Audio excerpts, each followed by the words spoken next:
अस्सलाम वालेकुम स्टूडेंट्स, कैसे हैं आप सब स्टूडेंट्स। आज हम लोग करेंगे मैथ्स की 9th की बुक, जिसके आज हम लोगों ने एक्सरसाइज स्टार्ट करनी है। सारे टॉपिक्स हम लोगों ने क्लियर कर लिए हैं। आज इसकी हम लोगों ने एक्सरसाइज करनी है 1.1। इसकी एक्सरसाइज आज हमने करनी है। क्वेश्चन नंबर 1 आज हम पूरा सॉल्व करेंगे इंशाल्लाह। चलिए फिर स्टार्ट करते हैं। बिस्मिल्लाहिर्रहमानिर्रहीम। स्टूडेंट्स, क्वेश्चन नंबर 1 है हमारे पास एक्सरसाइज 1 का। Identify each of the following as a rational और इरेशनल नंबर, यानी ये जितने भी हैं इन सबको एक एक करके रैशनल और इरेशनल नंबर में बताना है कि कौन सी रैशनल नंबर है, कौन सी इरेशनल नंबर है। ठीक है, तो स्टार्ट करते हैं हम लोग। फर्स्ट पार्ट है हमारे पास 2.353535। इसका जो राइट करने का तरीका है वो मैं आपको अलहदा से एक रजिस्टर पे, कॉपी पे आपको अलहदा से लिख के बताती हूँ कि आपने किस तरह से राइट करना है। जी स्टूडेंट्स, देख लें एक बार आप आराम से। ये हमारे पास फर्स्ट करने लगे हैं हम लोग। ठीक है, बुक को बंद करते हैं, अभी बुक की हमें फ़िलहाल ज़रूरत नहीं है। जी हाँ, ये हम लोग मैंने रेडी कर लिया है। आपने भी इसी तरह से रेडी कर लेना है अपने पेज को। एंड हम लोग क्लास 9 का कर रहे हैं, chapter number 1 real numbers, exercise 1.1 question answers हम करेंगे। क्वेश्चन नंबर 1 मैंने राइट कर लिया है, पार्ट नंबर 1 भी कर लिया है मैंने राइट। एक्सरसाइज 1.1 का मीन क्या होता है, एक्सरसाइज 1 भी राइट कर सकते हैं। 1.1 का मीन ये होता है कि चैप्टर नंबर 1 की फर्स्ट एक्सरसाइज। ठीक है, अब स्टार्ट करते हैं। अस्सलाम वालेकुम स्टूडेंट्स, कैसे हैं आप सब स्टूडेंट्स। आज हम लोग करेंगे मैथ्स की 9th की बुक, जिसके आज हम लोगों ने एक्सरसाइज स्टार्ट करनी है। सारे टॉपिक्स हम लोगों ने क्लियर कर लिए हैं। आज इसकी हम लोगों ने एक्सरसाइज करनी है 1.1। इसकी एक्सरसाइज आज हमने करनी है। क्वेश्चन नंबर 1 आज हम पूरा सॉल्व करेंगे इंशाल्लाह। चलिए फिर स्टार्ट करते हैं। बिस्मिल्लाहिर्रहमानिर्रहीम। स्टूडेंट्स, क्वेश्चन नंबर 1 है हमारे पास एक्सरसाइज 1 का। Identify each of the following as a rational और इरेशनल नंबर, यानी ये जितने भी हैं इन सबको एक एक करके रैशनल और इरेशनल नंबर में बताना है कि कौन सी रैशनल नंबर है, कौन सी इरेशनल नंबर है। ठीक है, तो स्टार्ट करते हैं हम लोग। फर्स्ट पार्ट है हमारे पास 2.353535। इसका जो राइट करने का तरीका है वो मैं आपको अलहदा से एक रजिस्टर पे, कॉपी पे आपको अलहदा से लिख के बताती हूँ कि आपने किस तरह से राइट करना है। जी स्टूडेंट्स, देख लें एक बार आप आराम से। ये हमारे पास फर्स्ट करने लगे हैं हम लोग। ठीक है, बुक को बंद करते हैं, अभी बुक की हमें फ़िलहाल ज़रूरत नहीं है।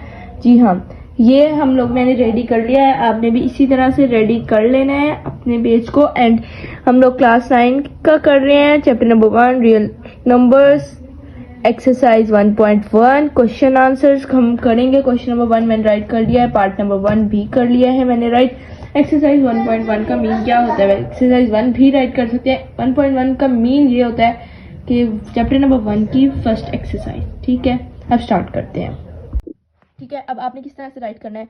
फर्स्ट ऑफ ऑल आप लोगों ने अपने की जो सी डिजिट नंबर हमारे पास वैल्यू है, इसको आपने वैसे के वैसे ही नीचे भी राइट कर लेना है। क्या वैल्यू है, 3535 एंड 35, ये हमारे पास वैल्यू आ गई।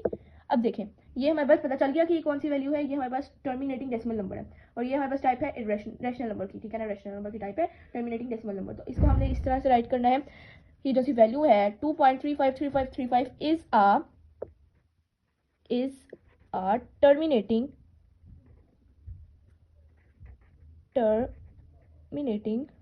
साथ साथ आप लोग भी राइट करते जाएं, आप लोगों के लिए भी इजी हो जाएगा। ठीक है, मैं आप लोगों को सारा वर्ड टू वर्ड बता रही हूँ, लिख के दिखा रही हूँ। जबकि terminating decimal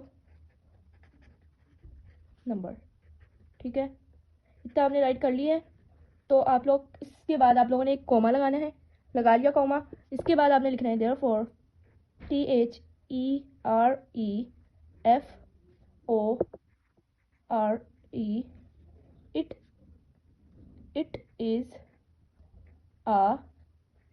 it is a rational number. ठीक है ना, ये हम लोग यहाँ नहीं, यहाँ राइट कर लेंगे। ये लिखने की भी खूबसूरती होती है, लिखा भी देखा जाता है कि किस तरह से लिखना है। ठीक है ना, प्यारे प्यारा प्यारा करके आपने नोट्स बनाने हैं अपने। Rational RATIONAL rational number. ठीक है ना, ये मैंने आपको बता दिया। ये आपने किस तरह से क्वेश्चन को सॉल्व करना है, हर किसी में आपने इसी तरह से ही करना है। जो सी वैल्यू होगी उसको राइट करके फर्स्ट, उसके बाद इज आ जो सी भी उसकी टाइप होगी, therefore it is a irrational number या इरेशनल नंबर जो भी होगा। ठीक है ना, इस तरह से करना है। नेक्स्ट पार्ट हमारे पास आ जाता है, जो कि मैं आपको बुक पे दिखाती हूँ क्या है। नेक्स्ट पार्ट है 0.6। इसके ऊपर आप देखें ये लाइन से लगाई हुई है इन्होंने। इसका मीन होता है इस लाइन का कि जो सी 6 है, ये जिस भी डिजिट के ऊपर ये लाइन लगाई जाती है इसका मतलब होता है ये डिजिट बार बार रिपीट हो रहा है, मतलब कि चले ही जा रहा है। तो ये 6 के ऊपर लगाई है तो 6 रिपीट हुई जा रहा है, तो ये इन्होंने कहा कि रैशनल है या इरेशनल है। अब देखते हैं इसको भी हम लोग, ठीक है ना स्टूडेंट। अब देखें मैंने ये वैल्यू राइट कर लिया √7। अब देखें ये एक डिफरेंट तरह का है। √7 इज़ अ स्क्वायर रूट, ठीक है, और 7 का ये स्क्वायर रूट है √7, ठीक है। लेकिन जैसे 7 है ये परफेक्ट स्क्वायर नहीं है, ठीक है। जो सी भी वैल्यू परफेक्ट नहीं होती वो इरेशनल नंबर्स में आ जाती है, ठीक है। तो ये एक तरह का इरेशनल नंबर ही है, लेकिन हम इसको राइट इस तरह से नहीं करना कि सिंपल पिछली टर्म्स की तरह हमने राइट कर देना, नहीं। इनको हम लोगों ने डिफरेंट होता है इसका, वो मैं मेथड अभी आपको बताती हूँ। अब आप देखें फर्स्ट ऑफ ऑल आपने क्या करना है, वही राइट करना है √7 is a square root of किसका है, 7 का। ये एक लाइन लग गई हमारी, एक लाइन हमें पता चल गई क्या है हमारे पास, तो √7 है वो स्क्वायर रूट है 7 का, ठीक है। नेक्स्ट अब हम लोगों ने देखना है, नेक्स्ट लाइन हमारे पास आ जाएगी 7 is not a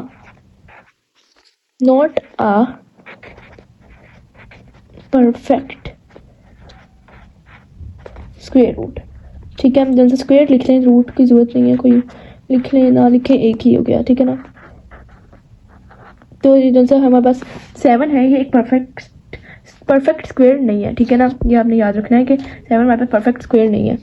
एंड इधर से हमें ये पता चलता है देयरफॉर कौन सी वैल्यू है हमारे पास जो वैल्यू परफेक्ट नहीं है, जैसे हम लोग पीछे देखा जो इरेशनल हमने किया था 2 पॉइंट कौन सी भी वैल्यू थी, ये क्या थी 2.236067, तो ये वाली वैल्यू भी परफेक्ट नहीं थी। देखो वो इधर उधर ना, मतलब कि पूरी परफेक्ट फॉर्म में नहीं थी, पता नहीं था उसका कि आगे कौन से डिजिट्स आएंगे, कौन से नंबर्स आएंगे, तो इस वजह से वो भी इरेशनल फॉर्म में आ गई। और ये 7 भी एक परफेक्ट स्क्वायर नहीं है, तो ये भी इरेशनल नंबर में आएगा। Therefore it is a irrational number, तो ये इरेशनल नंबर में ही आ जाएगा। ये आप लोगों ने इसका याद रखना है कि किस तरह होगा, कि जो से ये है वैल्यूज़ ये हम लोग किस तरह से करेंगे। अब हमारे पास आ जाता है 5th वाली, जो कि हमारे पास है ई। 5th हमारे पास है ई, ये हम लोगों ने पीछे भी किया था।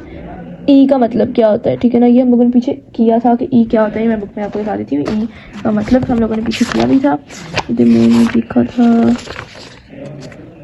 इसी में किया था, ये देखे ना, ये देखे ई का क्या होता है 2.71828828494590 एंड सो ऑन। एंड ये भी हमें टर्म देखने से ही पता चल रहा है कि ये इरेशनल फॉर्म में आ जाती है, ठीक है ना। ये वाली टर्म इरेशनल फॉर्म में आ जाती है, इरेशनल नंबर्स में आ जाती है। तो हमें इसको सॉल्व करेंगे, अब इसको हम सॉल्व कर लेते हैं, ठीक है। फर्स्ट ऑफ ऑल क्या करना है हम लोगों ने, सॉल्व कर लगा के अब देखें ये हमें पता चल गया है कि हमारे पास यही है। ई का हम लोगों ने खुद ही बताना है, हमें पता होना चाहिए कि क्या है ये।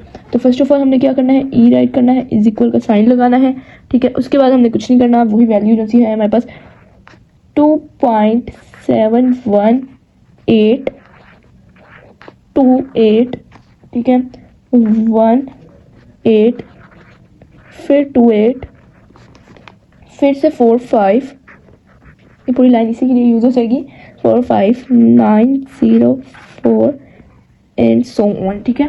ये हमारे पास आ गई, इसका ई इज इक्वल टू, ठीक है ना। अब ये हमें सिंपली पता चल रहा है कि ये नॉन टर्मिनेटिंग है, नॉन रिक्वायरिंग है, लेकिन फिर भी डेसिमल फॉर्म में राइट किया गया है, ठीक है ना। आप देखें कि ये डेसिमल फॉर्म में राइट किया है, एंड ये हमें पता चल रहा है कि ये नॉन टर्मिनेटिंग है, नॉन रिक्वायरिंग है। अभी हमें ये भी नहीं पता कि परफेक्ट भी नहीं है, अभी हमें ये भी नहीं पता कि आगे जाना है कि नहीं, कितना आगे चलेगा। एंड कोई भी डिजिट बार हर 2-3 बार यूज हो रहा है, कोई भी एक डिजिट रिपीट नहीं हो रहा, हर डिफरेंट डिजिट्स यूज हो रहे हैं। तो ये हम लोग वही यूज करेंगे, ये value is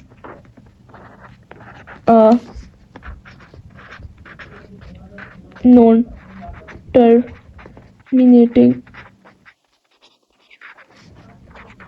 and non requiring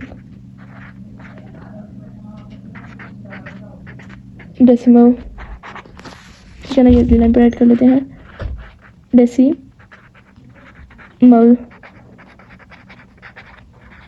number. ये हमारे पास होगी 5th। एंड नेक्स्ट उनसे 5 पार्ट हैं वो हम इंशाल्लाह नेक्स्ट वीडियो में करेंगे। हमारी वीडियो काफ़ी लॉन्ग हो चुकी है। नेक्स्ट पार्ट 2 इस वीडियो का मैं अपलोड कर दूंगी, आप लोग को देख लेना। एंड स्टूडेंट्स, आई होप आपको ये सारा समझ आ गया हो।